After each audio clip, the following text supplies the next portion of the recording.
Dígale que tiene una. ¿Sí sabes? Con tu testimonio. Y cuando sea necesario, predica. Pero primero, con tu testimonio. Ese habla por sí solo. Amén. Amados, la madurez cristiana debe ayudar a esos nuevos creyentes a resistir las presiones y las oposiciones que hay en la vida y animarlos a ser fieles. Por eso, si usted y yo somos más maduros espirituales, hay que ayudar a los que son más débiles, a los nuevecitos, animarlos. Mire, es como el día viernes que estaba con los hermanos allá en Tonanitla, hermanitos nuevecitos en Cristo, que les tengo que enseñar el ABC del cristianismo, la lechita, ¿verdad? La doctrina básica. Les tuve que hablar de estas festividades y se quedaron sorprendidos. Dicen, no puede ser que eso lo hiciéramos. Pero hoy, gracias a Dios, el día viernes renunciaron a todo eso. Dijeron, ya no lo vamos a hacer. Dice, podemos poner un puesto de fruta para vender, porque habíamos pensado, pues vende fruta. Puedes vender carne, puedes vender pan. El problema ya es lo que la gente haga con eso. Pero si Dios te da palabra para alguien que conozcas, pues compártele lo que hoy aprendiste. Porque esa es la idea. Porque el que vendas pollo, pues no es tu culpa que la pongan para la ofrenda, ¿verdad?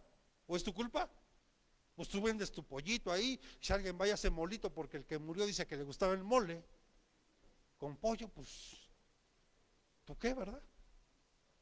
Igual el que vende fruta, el que tiene su negocio de algo, pues no es tu responsabilidad. Hasta cierto punto, ya si Dios te da palabra para alguien, hay que hablar la verdad.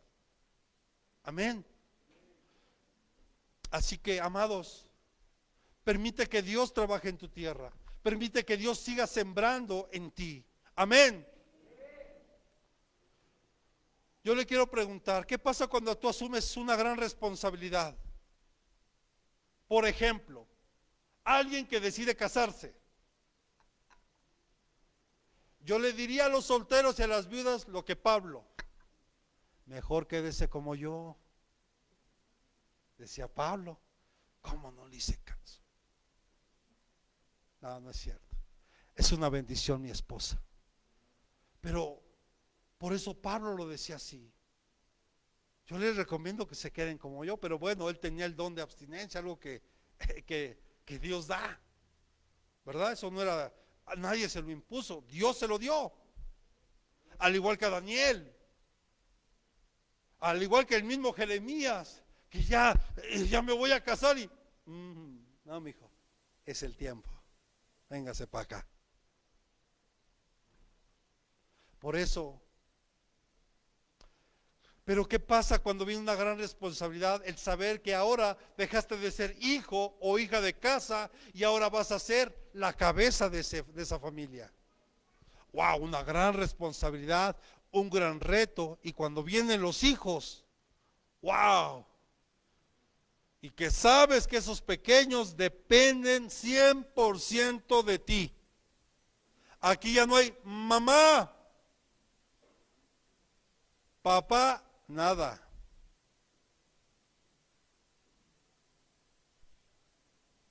¿Sí me escucharon, jóvenes?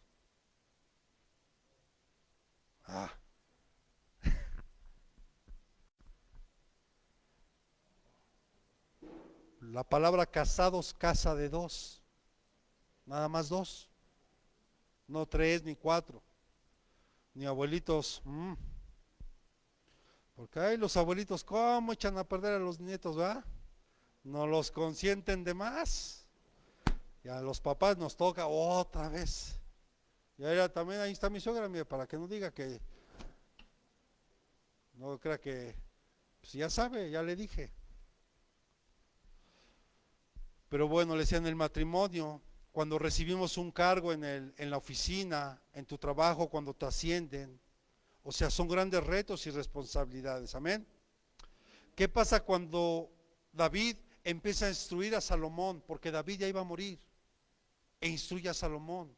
Porque el anhelo del corazón de David era hacer una casa a Dios.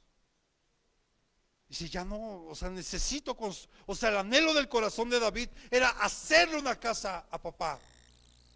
Pero Dios le dice, no, tú no la puedes hacer porque por tus manos han derramado muchísima sangre. Entonces vemos que David empieza a instruir a Salomón. Primera de Crónicas, capítulo 22, verso 19, pero le invito a que lea todo el capítulo para que entienda un poquito más el contexto. 22, 19.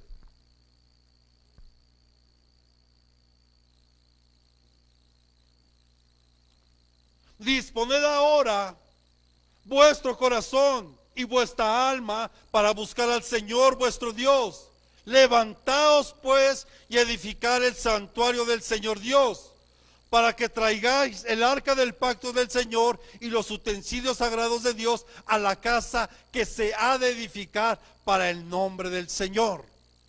Mire qué gran responsabilidad David estaba encargando a Salomón, porque Salomón era un joven, que su papá estaba a punto de morir. Y mira, y lo primero que podríamos ver aquí es, dispón tu corazón. O sea que tengas que estar dispuesto a hacer todo lo que sea necesario para agradar a Dios. Primero que otra cosa es disponer nuestro corazón. Porque mire, volvemos a esto, podemos hacer grandes cosas, podemos hacer muchas cosas, pero si solo lo haces por un compromiso, ¿de qué sirvió? Perdónenme, delante de Dios no va a funcionar. Y se lo digo con mucho respeto. Alguna vez yo le compartí aquí, cuando estaba el tabernáculo, el que construyó Moisés, dice la palabra que había una puerta, solo una puerta, no había dos ni tres, solo una. ¿Está de acuerdo? Entonces significa que solo por esa puerta se accesaba a ese lugar. Pero entonces la gente se tenía que formar y afuera los sacerdotes estaban examinando las ofrendas.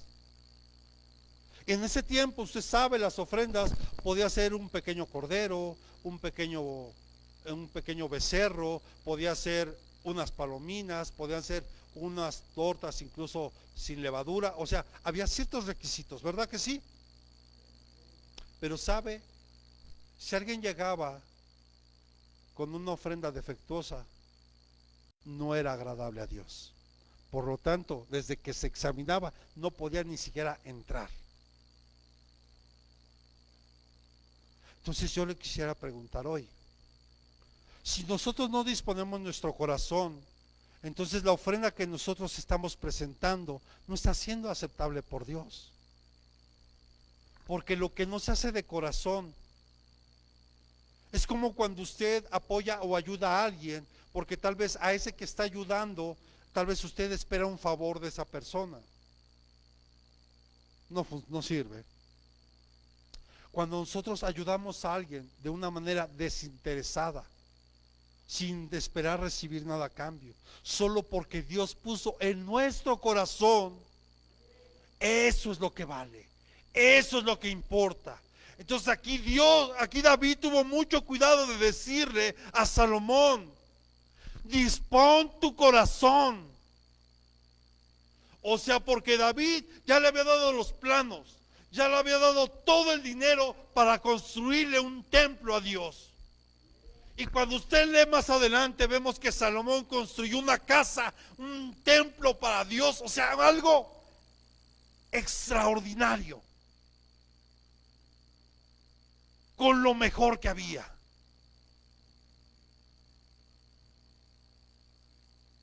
Si el templo donde vivía Salomón era espectacular, la casa de Dios era por mucho. Por eso vemos que cuando reconstruyen el templo, dice que unos lloraban, pero unos lloraban porque decían, ya tenemos una casa donde orar, ya tenemos una casa donde adorar a Dios. Y otros lloraban, se lamentaban porque decían, es que no se parece en nada al templo de Salomón. Porque los que conocieron el templo de Salomón sabían que era algo espectacular. Pero el que reconstruyó, Nehemías. Pero es ahí donde el Señor dice, ¿verdad? La gloria postrera será mayor que la primera. O sea, lo primero que tienes que hacer es disponer tu corazón y tu alma para buscar a Dios. Esa es la primera. Y digamos, esa es la primera orden que David le deja a Salomón antes de asumir el cargo como rey. Levántate y edifica un santuario a Dios. Tú eres la casa de Dios. Tu cuerpo, tu vida es el templo de Dios hoy. Por eso yo le insisto, por eso han sido las peticiones, no son al azar.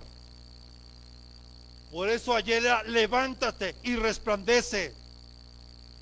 Es una orden que Dios da. Levántate, porque tú eres un hijo de luz, llamado a alumbrar en medio de este mundo hostil y lleno de oscuridad. Tenemos que levantarnos y proclamar la palabra de verdad. Amén.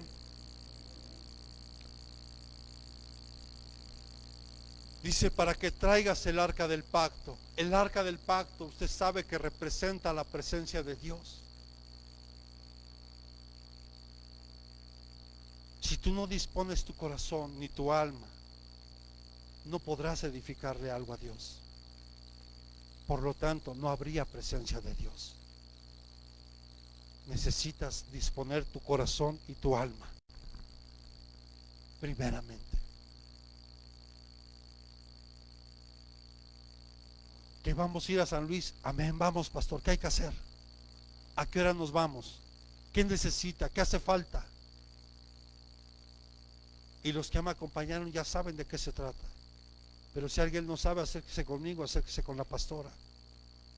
Porque necesidad hay mucha, pero usted sabe, yo no le pido para mí. Si usted lo sabe, los que me han acompañado son testigos. El pastor no se queda con nada, No crean que el pastor al rato pone su negocio para estar vendiendo trastes, ¿verdad? O juguetes o ropa. No. Todo lo que nos llevamos de aquí se entrega. Todo. El pastor no se regresa ni con una playera. ¿Estamos de acuerdo? Entonces, amado, todo lo que se haga en general para que la palabra de Dios sea conocida y atendida, equivale, escuche, a llevar una piedra o un lingote de oro para hacerle una casa a Dios. Ah, mire qué hermoso.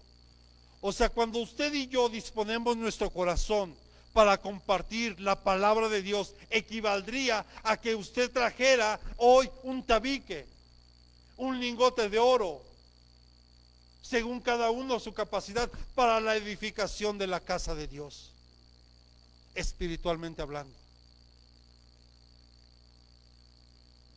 Por eso yo le digo hoy, levántese, vamos a servirle juntos a Dios.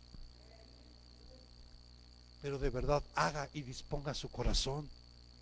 No lo haga solo porque el pastor se lo está diciendo, porque si usted lo hace con esa actitud, la verdad no le va a servir de mucho a usted,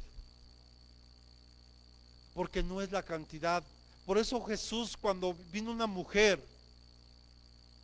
viuda y que entregó una blanca, dice alguna versión, otras versiones dicen 2 dracmas, que los echó en el alfolí, dice que Jesús se levantó y dijo, de cierto os digo que esta mujer dio más de todos los que están aquí, porque esta mujer de su pobreza dio todo lo que tenía, y muchos solo damos lo que nos sobra, aún de tiempo.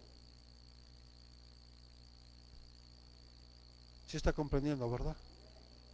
Disponga su corazón y edifiquemos junto una casa al Señor. Amén.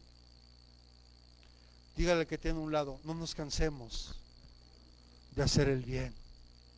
No nos cansemos Aunque la gente te rechace, aunque te critiquen, aunque murmuren de ti, tú sigue edificando, sigue avanzando. Ya no te detengas por esas críticas, que esas críticas te impulsen a caminar una doble milla y que con nuestros hechos callemos bocas, que con tus hechos tú puedas callar los malos comentarios que han hecho de ti. Nadie es perfecto, sin duda.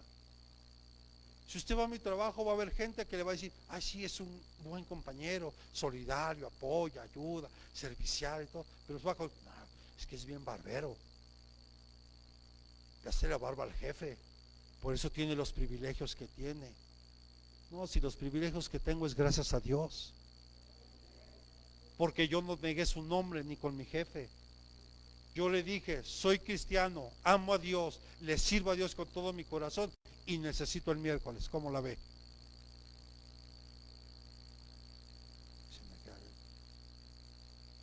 ¿Ok? Sí, ¿no me cree? A veces hasta mi jefe, cuando yo iba los miércoles: Manuel, ya es hora que te vayas temprano, acuérdate que hoy te vas temprano, hoy vas a la iglesia. Mi jefe. O le decía: jefe, tengo una reunión con unos pastores, ¿a qué horas llegas? La verdad es que a lo mejor no llego. No te preocupes, no, acá nos vemos. Cuando aprendemos a darle el primer lugar a Dios, porque yo no he negado su nombre ante nadie. Y aunque no lo crea, Dios me ha dado tanta gracia con mi jefe. Y no solo es por barbero, porque sé hacer mi trabajo. Trabajo que me encargan, trabajo que entrego en tiempo y forma, hasta antes de tiempo, y bien hecho. Muchos se sorprenden porque mi jefe es demasiado estricto con la ortografía y con todo este asunto. Y yo le entrego mis trabajos y nunca me regresa nada. Y a los demás: corrígelo, corrígelo. Me dice: no, está bien. Bueno. Porque aparte ya tengo años trabajando con él, ya sé cómo, o sea, también ya sé cómo le gustan las cosas. Y no crea que a mí me andan diciendo: hermana, ¿y ya hizo esto? ¿Y por qué no han hecho esto? A mí no necesito que me estén diciendo qué hacer. Yo hago lo que tengo que hacer y lo hago con gozo. Ahora que regresé a trabajar, les soy honesto, de repente sí me desenganché un poquito después de año y medio, como que dije otra vez acá, y luego mi máquina más de 100 actualizaciones que necesitaba, y bueno, pero gloria a Dios, estamos entrando otra vez en esa nueva etapa. Pero no te canses de hacer el bien. Amén. Porque la obra está en las manos del príncipe de paz, el autor y consumador de todo. Ahí está la obra. Solo Él quiere una disposición de tu corazón, el que tú dispongas el tiempo para hacer lo que a ti te corresponde hacer. Amén. Cuando el Espíritu de Dios está especialmente obrando y cuando otros son salvos, mire qué hermoso es saber cuando el Espíritu de Dios está obrando, porque se puede ver, mire, lo podemos ver en Puebla, cómo llega la gente o llegan algunos, y aunque lleguen casi al final, reciben de Cristo. Eso es una señal de que tenemos que seguir expandiendo el reino, pero necesitamos evangelizar, necesitamos, pero ¿quién dice yo? Vamos a organizar una campaña evangelística en Puebla, y por fe vamos a pedir a presidencia municipal la explanada, porque si la tomamos, si tomamos el centro de ahí, le digo una cosa: ya vencimos. Los grandes estrategas en las guerras, cuando llegaban a una ciudad y conquistaban la capital, o sea, el centro, era que iban a conquistar ya todo el país. Si nosotros llegamos a la presidencia, a la explanada, y proclamamos el nombre de Jesucristo ahí, ya vencimos. Y declaro que así va a ser. Pero tenemos que trabajar, porque el Espíritu Santo está obrando como en la iglesia de Hechos, que día a día el Señor iba añadiendo a los que tenían que ser salvos. Amén. Ahora aquí la siguiente pregunta: ¿cuál sería o cuál es el trabajo que se nos está llamando a emprender? Primeramente, dígale a su hermano, primeramente, busca al Señor, como lo hizo Salomón. Porque cuando muere su padre y él se vio ahora sí embestido de esa gran responsabilidad, dijo: y ahora, Señor, dame un corazón entendido y sabio para poder guiar a este pueblo. Esa fue su oración. Pero sabe, la hizo de corazón, la hizo sinceramente, y Dios le contestó. Y por eso podemos ver que Salomón llegó a ser o es el hombre más sabio que ha habido, porque ese hombre se humilló delante del Señor. Amén. Acerquémonos a Dios ahora, buscándole en adoración y en oración. Busquémosle ahora. Ese es el primer trabajo que tenemos que hacer. Buscar a Dios en adoración, buscar a Dios con gozo, buscar a Dios con alegría y en una genuina adoración. Segundo, buscar el perdón de su mano mediante la salvación de Jesús, mediante la obra redentora de Jesús. Busquemos su perdón. Eso es lo que tenemos que hacer hoy. Eso es lo que tenemos que llevar a hacer a donde Dios nos lleve. Que la gente busque a Dios, que la gente busque el perdón de Dios, porque es necesario.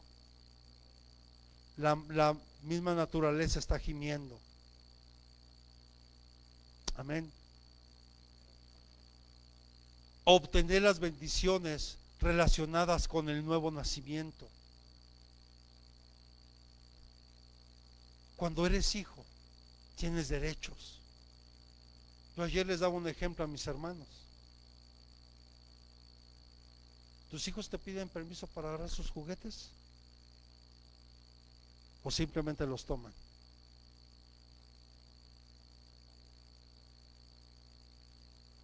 ¿Tus hijos toman los juguetes que tienen, que tú le compraste? ¿Tienen sed? Van y toman agua. Bueno, si ya tienen la edad para poderse servir, o agüita, o un yogur, o un Yakult, lo que lo toman porque son hijos, porque se sienten con el derecho de hijos. O sea, por lo tanto, si tú eres hijo de Dios, tienes derechos, pero a veces no los has querido tomar. Él quiere que hoy tomes tú todas las bendiciones que Él ya preparó de antemano para nosotros. Que solo las tomes. O sea, ya están ahí. Falta que las tomemos. Ya están. Mire, yo he aprendido en este tiempo. Le he dicho a Dios: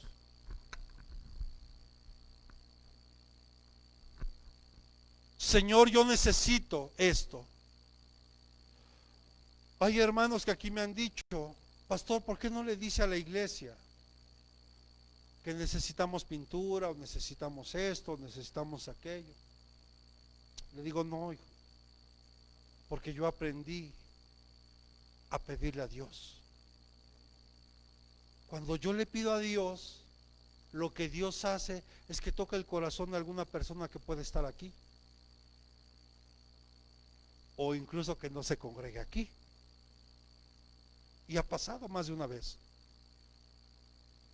Y a veces las bendiciones llegan, y ahí está el ejemplo. Me acuerdo cuando Pedro, que ni nos conocíamos en realidad hasta ese día, nos íbamos a cambiar de lugar, y yo decía: Señor, y ya es el tiempo. Y yo nada más tenía, me acuerdo, una cubeta, tal vez acordar a Pedro, de 19 litros, y no era ni siquiera de la buena, y el pintor pues no era profesional, y se la acabó en un muro. Y bueno, el punto es que llega un hermano y yo le decía, Señor, necesitamos cambiarnos de lugar. Y luego llegamos al lugar y dije, pues necesito una buena pintada esto, una buena rezanada, está todo descuidado. Y de repente llega mi hermano. No lo conocí en ese tiempo. De hecho, fue la primera vez que nos vimos ese día. Llega y me llamó la atención porque acabó el servicio y él se esperó hasta el final. Me dice, ¿puedo hablar con usted, pastor? Sí. Ahora entiendo por qué vine, porque ese día yo anuncié al final que los esperaba el sábado, que íbamos a ir a pintar, ¿no? Con mi cubetita de 20 litros dije, por fe se va a multiplicar y va a pintar todo. Entonces cuando me ve el hermano y ve que saco la y dice, ¿y nada más eso tiene, pastor? Le digo, sí, hijo. Dice, espéreme. Y se va. Dije, uy, ya nos abandonó. Dije, bueno. ¿Cuál es mi sorpresa? Que no solo llegó con pintura, sino llegó con gente, con escaleras, con andamios. Y se pudo restaurar la casa del Señor.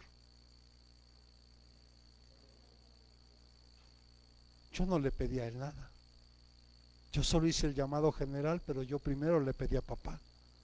Pero él en ese momento tocó el corazón de mi hermano.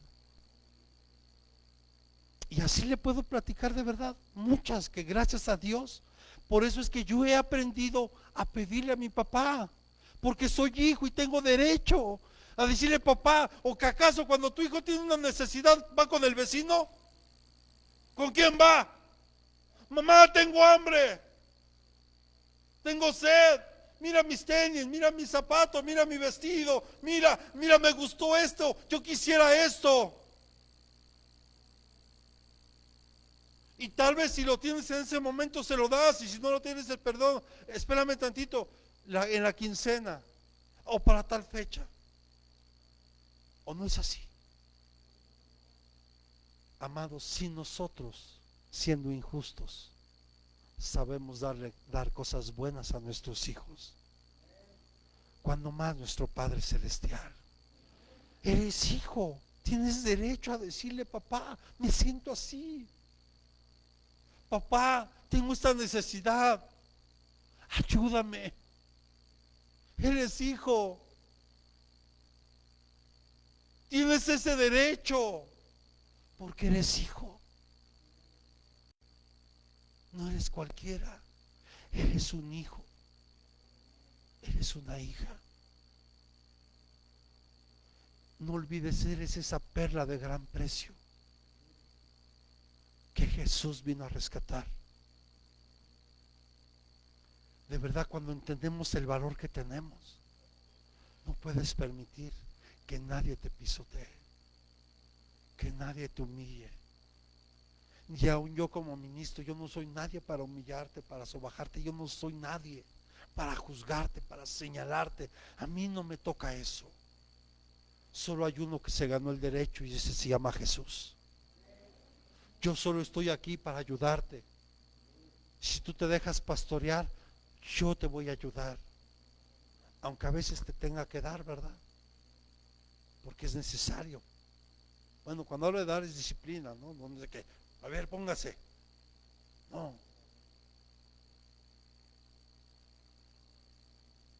Pero te tienes que dejar pastorear. Tienes que dejarte guiar.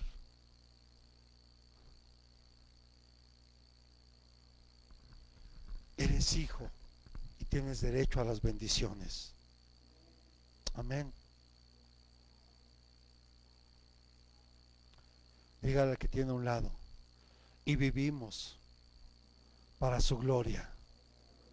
O sea, cuando el shofar celestial sonó y anunció la llegada del Mesías,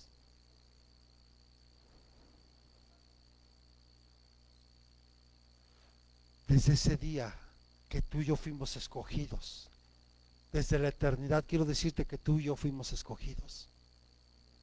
O sea, el que tú estés aquí no es casualidad.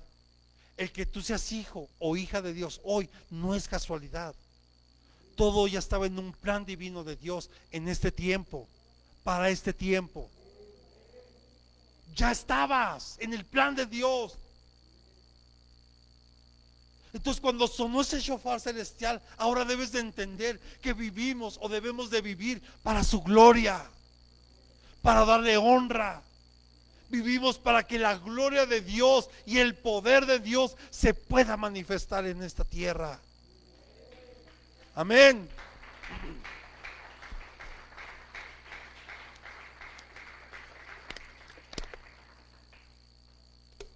Amados,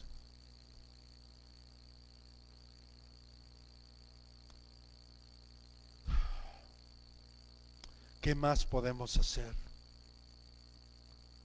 Porque cuando Jesús empezaba a enseñar, ponme por favor Juan capítulo 6, versículo 66, por favor. Juan capítulo 6, versos 66 al 68. Para leer un poquito del contexto. Dice, como resultado de esto, muchos de sus discípulos, ¿qué? Se apartaron y ya no andaban con él. O sea, a consecuencia de que Jesús empezaba a enseñar, muchos de los que eran ya sus discípulos, ¿qué dice? Se apartaron de él. Entonces, Jesús dijo a los 12, ¿acaso queréis vosotros iros también?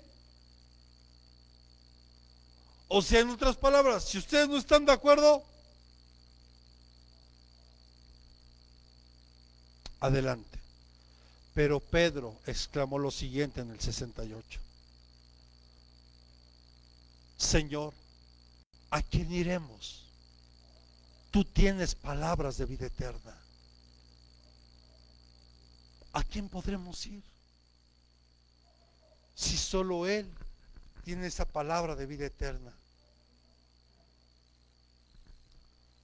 Porque hoy debes de tener la certeza y la seguridad de esto. Porque con esto voy concluyendo. Que así como sonó el shofar celestial para anunciar el nacimiento del Mesías, el nacimiento de Jesús, que el nombre de Jesús significa el Salvador, el que vino a salvar al mundo, o que también traducido significa Emmanuel, Dios con nosotros, o también Jesucristo, el ungido, el Mesías. Así también un día sonará el shofar celestial y la iglesia será arrebatada y será tomada en un abrir y cerrar de ojos. Así será.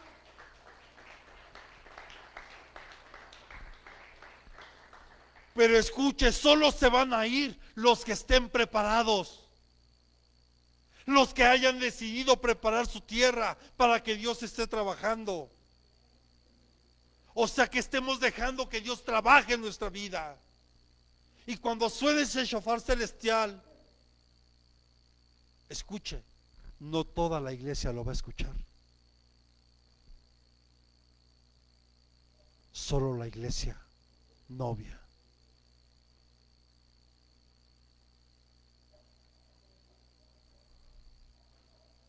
Porque esa no es la segunda venida. La segunda venida es cuando Jesús ponga físicamente los pies. Pero para ese tiempo ya pasó la tribulación y la gran tribulación. El shofar celestial va a sonar y solo la iglesia novia va a ser tomada y arrebatada. O sea, la que se dejó preparar, la que dejó que Dios trabajara con él.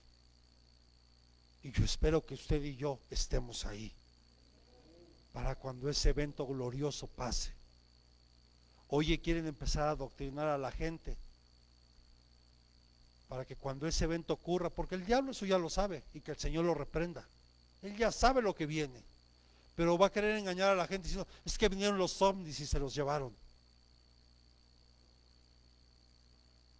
Porque vea hoy, si usted escucha, están queriendo empezar a adoctrinar a la gente con ese tipo de ideas. Y hoy casualmente ya hasta algunas organizaciones internacionales ya hasta lo reconocen. Ahora sí ya están diciendo, pues eso ya es más que sabido, pero bueno, amados, hay una seguridad de que nos vamos a encontrar con Él y que vendrá, y repita conmigo, y no tardará. Muchos lo tienen por tardanza, pero no es así. Ayer platicábamos un poquito que el escenario ya está preparado para tratar de establecer algo que por años han querido hacer, que es un orden mundial, una sola moneda, un solo idioma, una sola religión, un solo gobernante. Y que muchos, dice la palabra, que aún los escogidos van a ser engañados. Muchos.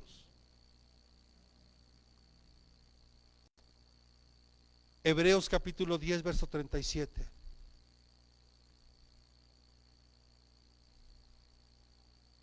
Hebreos capítulo 10, verso 37.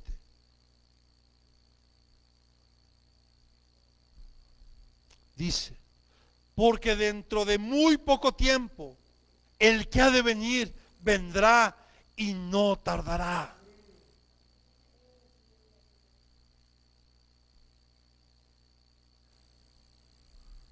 Mire, yo le enseñé o platicamos, esa hojita en blanco que usted ve que divide el Antiguo Testamento del Nuevo Testamento, habla de un tiempo donde Dios guardó silencio y no le habló a su iglesia.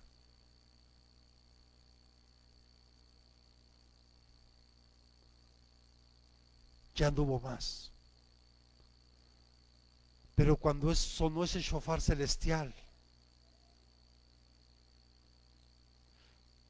es cuando Juan el Bautista, Dios lo levanta para empezar a anunciar que alguien venía y que era mayor que él, y que él nos iba a bautizar con fuego, que él bautizaba en agua, pero el que venía después de él bautizaba en fuego.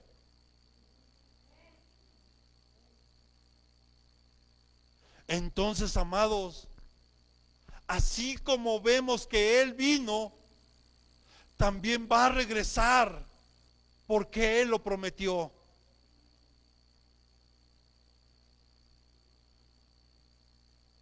Porque la venida de Dios es en gracia en todo lo que se necesita.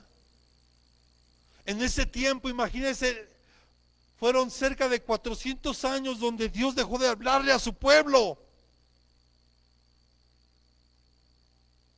¿Usted se imagina el silencio que Dios guardó? Porque el pueblo no quería arrepentirse.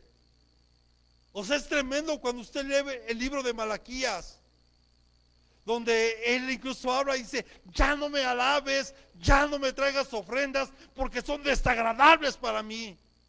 Porque no han querido entender que no es la ofrenda, es la actitud con la que llegamos a dar la ofrenda. Es como ahora que traemos esto. No, no, pues yo necesito, porque llevo. ¿Sabe de qué serviría esto? De nada. En cambio, llegamos ayer con mucho gozo, ¿verdad? Un poquito apenados porque llegamos un poquito tarde, pero íbamos contentos, porque es que fuimos a comprar y venimos gozosos porque sabemos que es para alguien que lo necesita ya.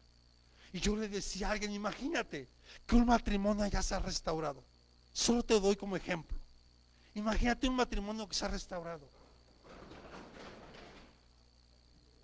Y que cuando vean un vaso y que ese matrimonio vea ese vaso, ¿te acuerdas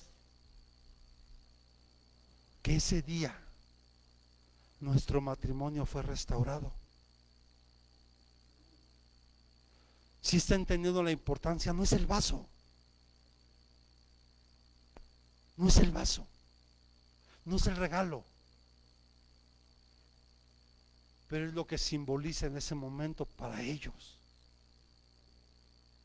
Si está comprendiendo la magnitud de lo que le estoy diciendo. Entonces, cuando tú ves esto, Tienes que darte cuenta que Juan el Bautista empezó a anunciar un tiempo de gracia, después de un tiempo, de un largo tiempo, donde Dios guardó silencio, donde Dios dejó de hablarle al pueblo, porque el pueblo se empeñó en hacer lo mismo. Pero Dios es un Dios de amor, un Dios de misericordia. Y justo ahí se empezó a anunciar que venía un tiempo de gracia hasta el día de hoy. Más de 2000 años viviendo un tiempo de gracia.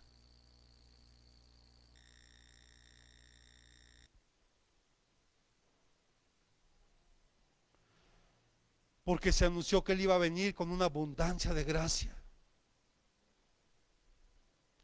Pero para eso necesita haber obediencia de nuestra parte. Cuando tú siembras justicia, vas a cosechar amor.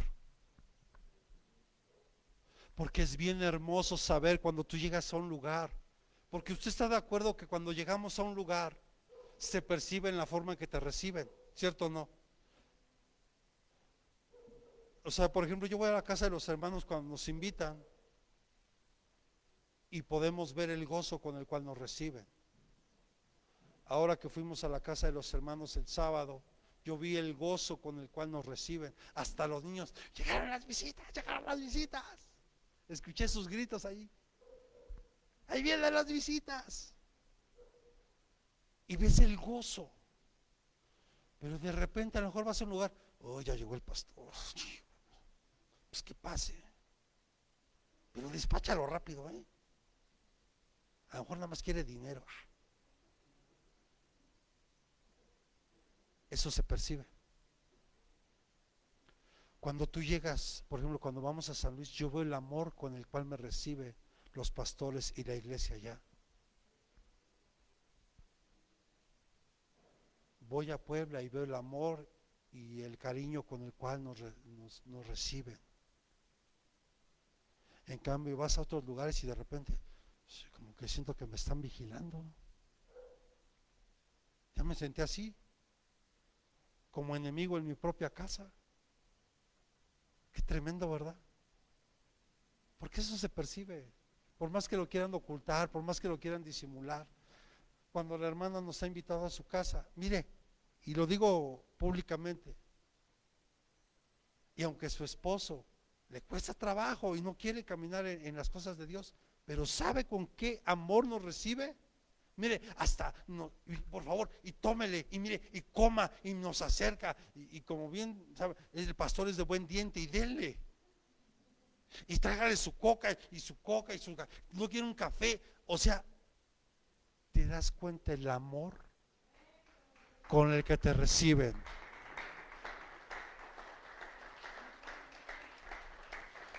Pero sabe, ese es un fruto, porque tú has estado sembrando justicia. No te canses de sembrar.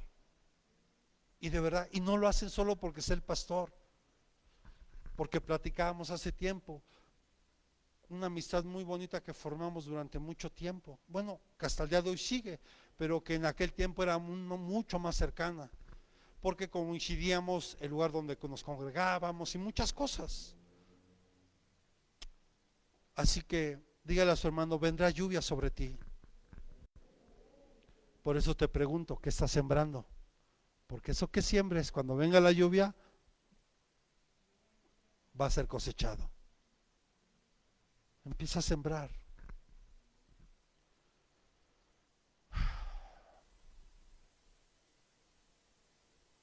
Venir ahora, dice el Señor, y buscarme desde este momento.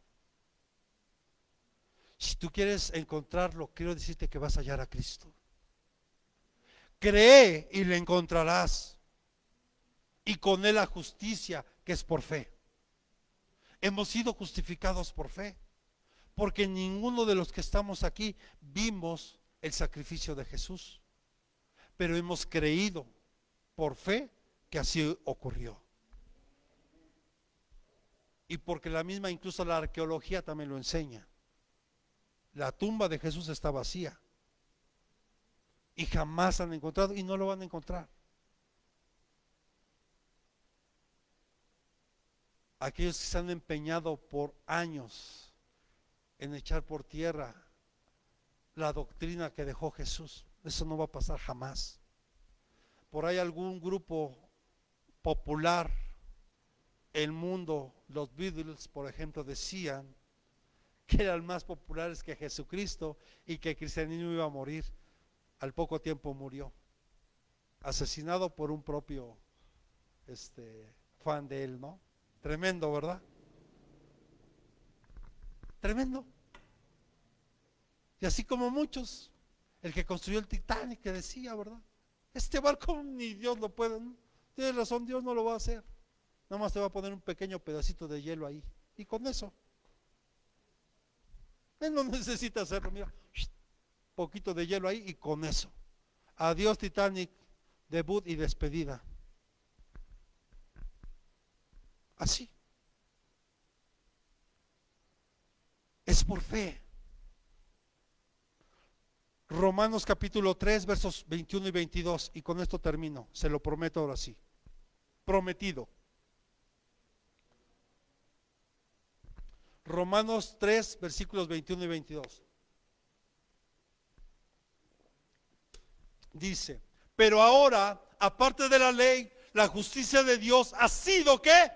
Manifestada, atestiguada por la ley y los profetas. ¿Saben de quién está hablando ahí? De Jesús. Ahí está Pablo hablando de Jesús.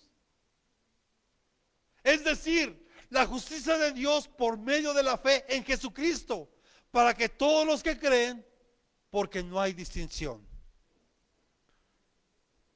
La ley y los profetas hablaban de Jesús.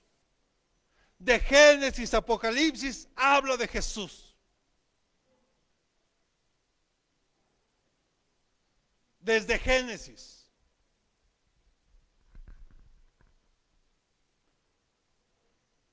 Cuando dice, si la ley y la justicia de Dios, ¿qué quiere decir? Esto es una justicia a la cual nuestra obediencia a la ley no contribuye absolutamente en nada. O sea, mire, es en vano querer cumplir con la ley, porque ningún ser humano lo va a poder lograr, nadie. Por eso qué lamentable es aquellos que se regresan al judaísmo, al mesianismo, porque es regresarse a esas prácticas de la ley. Que si crees que porque celebras las fiestas judías ya eres salvo, que si crees porque dices Yeshua, perdóname si el nombre de Jesús, no importa en el idioma que lo digas, como lo hablábamos ayer, porque el poder está en Jesús. No importa si lo dices en inglés, en hebreo, en arameo, en el idioma que tú me digas, en el nombre de Jesús está el poder. Si le va a dar palmas, déselas fuerte.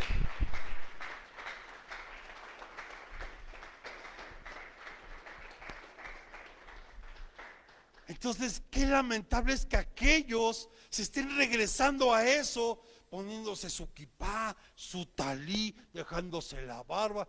Pobres de aquellos que son lampiños, ¿cómo le van a hacer? A lo mejor se van a injertar, ¿no?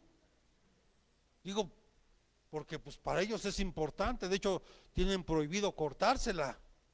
Bueno, sí se la arreglan, pero pues ahí medio hasta cierta altura porque está dentro de sus normas. Y cuando lo único que Dios quiere es que creas en Jesús, solo cree. Serás salvo tú y tu casa, solo cree. Cree lo que Jesús hizo. ¿Qué si no celebro la Pascua? Esa la deberías de celebrar todos los días, que Dios nos hizo libres del pecado y nos rescató de este mundo. Que la fiesta de los tabernáculos, hermano, tú eres la casa de Dios. Tú no necesitas esperarte cada año a ver si aquel que se presenta en ese lugar, a ver si pasa y a ver si te dice la paz con vosotros. Porque a lo mejor el que se presenta ahí es más pecador que tú y que yo. Hoy tenemos acceso tú y yo a la presencia de papá. Tú solito puedes humillarte, decirle: papá, me siento así, perdóname. Te fallé, hice esto. Tienes acceso porque eres hijo. Ya no necesitas ni ponerte equipán, ni el talí, ni amarrarte ahí algo para que te acuerdes de la ley, hermano.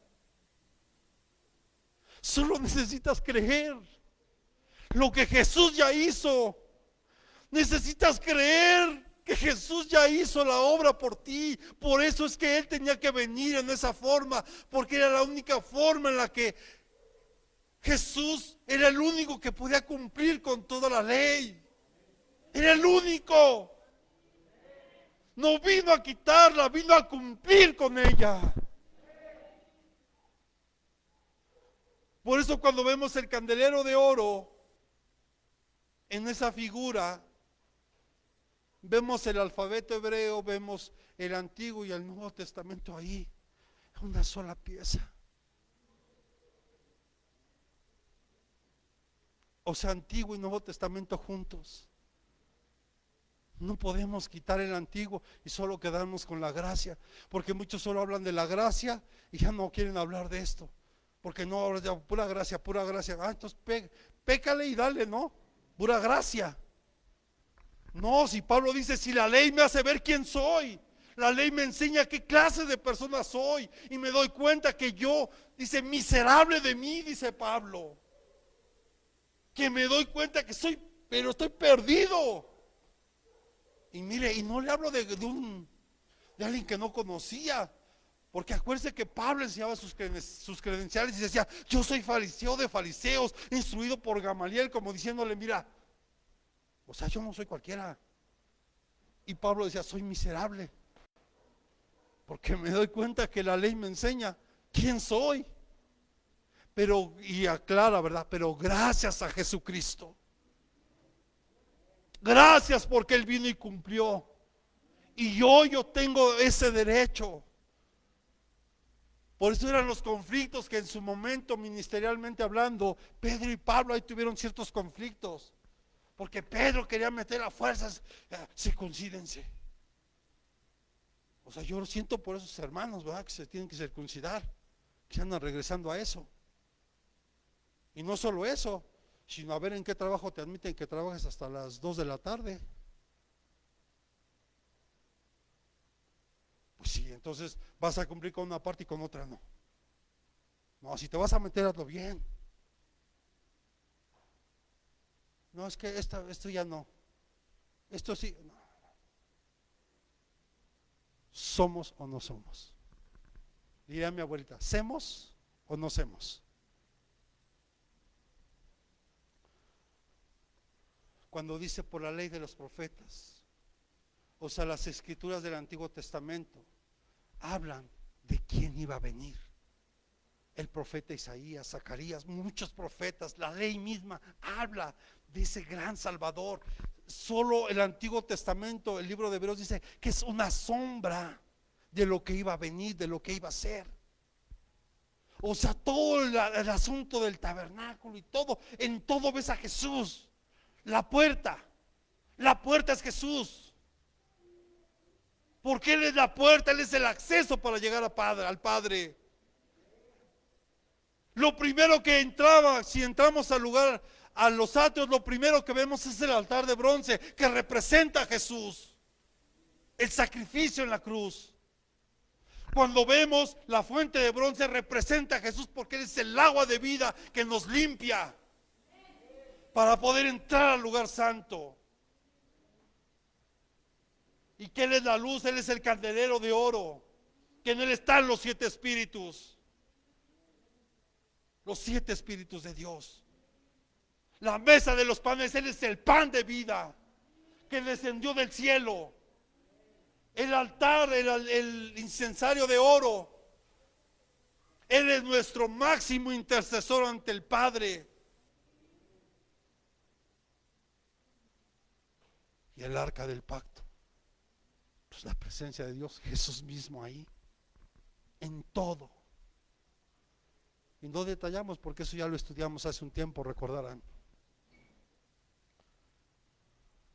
Porque hoy Jesucristo está para todos y sobre todos los que creen en Él. hay que dar a conocer estas buenas nuevas. En lugar de estar ahí, que muertos, hablemos del Dios de vida, de aquel que venció a la muerte. Es el tiempo, iglesia. Es el tiempo, es un tiempo. Porque el shofar celestial también está por sonar. Y solo los que estemos preparados nos podremos encontrar con Jesús. A menos que usted se quiera aventar la tribulación y la gran tribulación, que yo no se lo recomiendo, que también ya estudiamos un poquito de eso. Así que yo le pido que se ponga sobre sus pies y que reflexionemos hoy nuestra